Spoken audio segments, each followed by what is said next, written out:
अस्सलाम वालेकुम। कैसे हैं आप सब? उम्मीद है कि आप सब खैरियत से होंगे। आज एक और हॉरर स्टोरी के साथ आपकी खिदमत में हाज़िर हूँ। तो चलें चलते हैं वाक़ये की तरफ। ये सच्चा वाक़या मेरे एक दोस्त ने उनकी खाला पर बीता शादी पर बीता एक सच्चा वाक़या शेयर किया है। उनकी खाला की शादी थी। ये तकरीबन आज से 27 साल पहले की बात है, जब कराची की सड़कें सुनसान हुआ करती थी। रोडों पर ट्रैफिक ना होने के बराबर थी।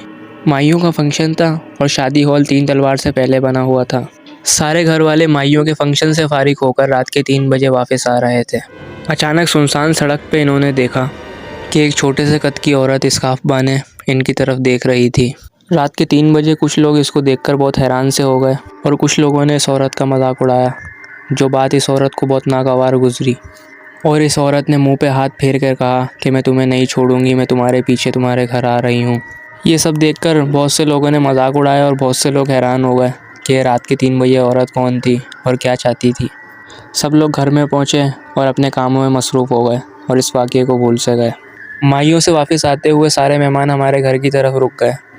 उस रात सारे मेहमान घर पर आकर आराम करने लगे। उस रात एक आंटी वॉशरूम जाने के लिए उठी तो उन्होंने एक आवाज़ सुनी। ये आवाज़ एक औरत के हंसने की थी, जो अजीब सी आवाज़ में कहके लगा रही थी।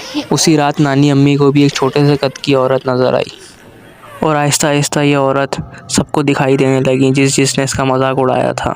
अब इस गैर मरई मखलूक ने बहुत खौफनाक रूप इख्तियार कर लिया था और ये ज़ोर ज़ोर से हंस रही थी। उस रात घर के अंदर किसी को भी नींद नहीं आई और ये औरत ने सबको तंग किया।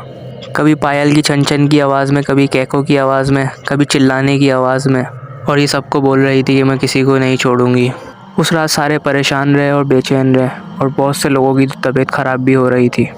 दूसरे दिन मामू ने घर में मौलवी साहब को बुलाया। मौलवी साहब ने दम किया तो घर से जाकर वो चीज़ ख़त्म हुई।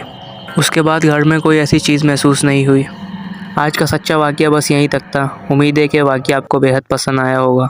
ऐसे मज़ीद सच्चे वाक़ये सुनने के लिए हमारे चैनल को ज़रूर सब्सक्राइब करें और साथ साथ बेल आइकन को भी दबा दें, ताकि मेरे आने वाली हर एक हॉरर स्टोरी आप तक पहुंच सके। अपनी राय का कमेंट बॉक्स में ज़रूर इज़हार करें। मिलते हैं अगली हॉरर स्टोरी में, जब तक के लिए अल्लाह हाफिज़।